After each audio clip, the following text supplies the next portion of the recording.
जी साहब, हेलो। आप बोलो चंदा जी बोलो।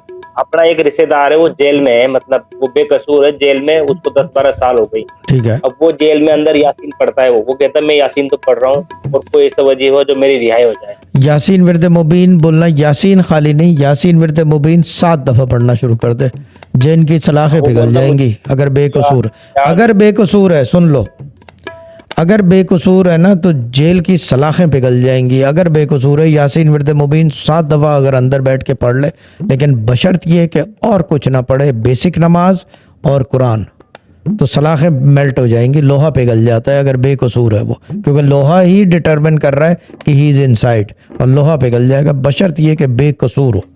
कुरान की वो पावर है, जी। ठीक है ना।